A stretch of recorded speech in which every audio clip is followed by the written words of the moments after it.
Off-campo ni Daniel Padilla abay nabigla sa suportang ibinigay ni Catherine Bernardo para sa kanyang kapatid na si Lela Porte. Patayan, but before that, ang showbiz entertainment scene sa Pilipinas ay patuloy na nababalot ng mga kaganapan at usaping pinag-uusapan ng publiko at netizen, lalo na pagdating sa buhay at mga galaw ng mga pangunahing artista tulad ni Catherine Bernardo at Daniel Padilla. Dalawang mainit na paksa na umuusbong kamakailan ay tungkol sa suportadong ipinahayag o suportang ipinayag ni Catherine para sa kapatid ni Daniel Padilla na umusbong na bagay na nangyari sa Pinoy Big Brother Celebrity Elite Edition 2 at ang pagiging pusap-usapan ni Daniel mismo na tila may pinatutukulan kaya mismong nanalo sa nasabing reality show. Sa isang artikulo ng pangmasa, naging sentro ng chika ang panalo at ng kapatid ni Daniel Padilla na si Miss Lela Porte sa Pinoy Big Brother Celebrity Collab Edition 2 or PBB Collab 2. Sa social media, pumukaw ito ng reaksyon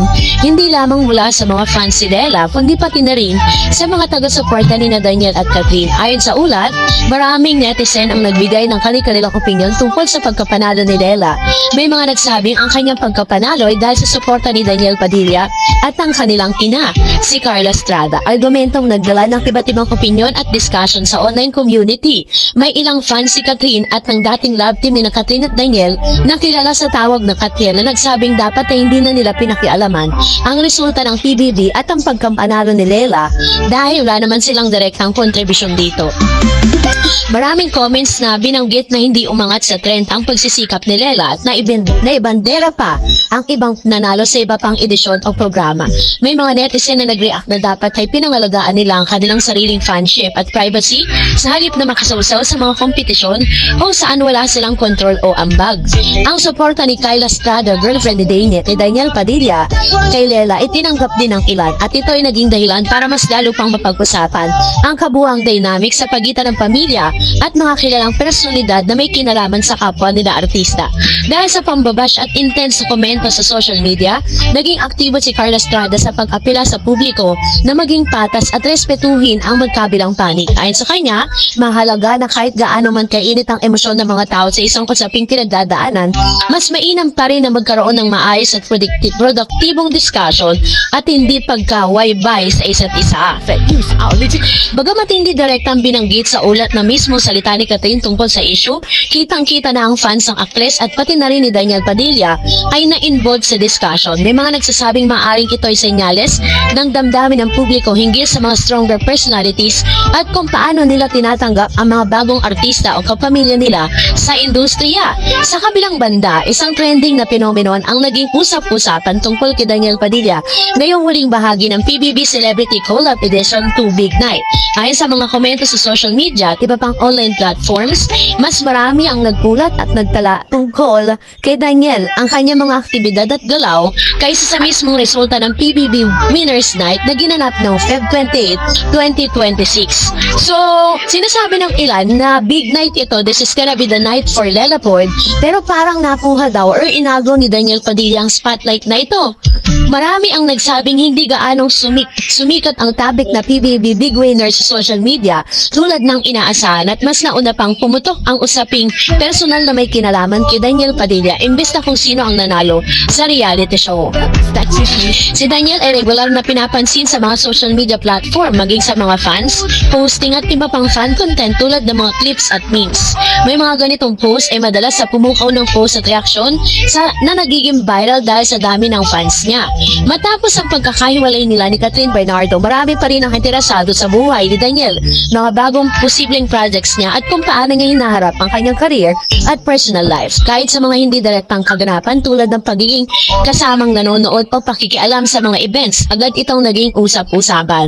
Ang mga ganitong usaping nauusbong ay hindi lamang simpleng showbiz news. Sinasalamin din ito ang mga malalim na kultura ng fandom sa Pilipinas kung paano ang mga artista hindi lamang art subject ng publiko, kundi mga simbolo at personal na may matinding emotional value para sa mga tagahanga nila.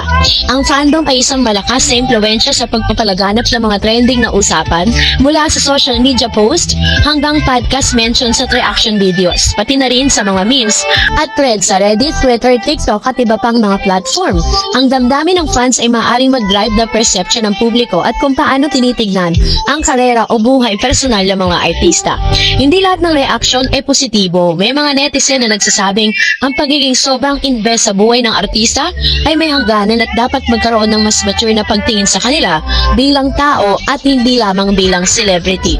Ito ay isang paalala na ang balance sa panonood ng showbiz ay hindi dapat sumusong sa pagkukwentuhan ng personal na buhay at espekulasyon. Sigurado. Sa mga balitang sumulpot ngayon tungkol sa suporta ni Catherine Bernardo para sa kapatid ni Daniel Padilla at ang pagiging trending ni Daniel kumpara sa Winners PBB Celebrity Collab Edition 2 ay nagpapakita ng mas malaking larawan ng dynamics ng showbiz sa culture ng Pilipinas. Ang impluwensya ng fans at social media ay malaki sa paghubog sa kung anong nauuso sa chika at usapin sa entertainment industry. Legit lalo pang pinag-usapan at mas lalo pang nag-trending. Ito pong ilang mga balita na kumakalat sa social media ng tinanghal na big winner sa bahay ni Kuya sina Caprice Cayetano at Lela Ford na kapatid ni Daniel Padilla. Si Caprice ay napapabalitang itatambal ng Kapuso Network sa second placer na si hit journalist na isang serye. Si Joaquin Arce naman na third placer ay nasang magkakaroon ng project sa DOS lalupot sila ni Lela ang pinagpa-partner noon sa bahay ni Kuya. Siyempre, masaya-masaya naman si Ma'am si Carla Estrada sa victory ni Lela. Full support naman ang pinakita ni Daniel sa big night na obviously ay ginamit ang power ng kanyang kafanian para manalo si Lela. Absent naman si Angel Locsin at Leo Mexena sa event kung saan ang mga magulang ni Joaquin ang naroroon. In fairness, naging matagumpay naman ang ikalawang edisyon ng kolaborasyon ng dalawang network.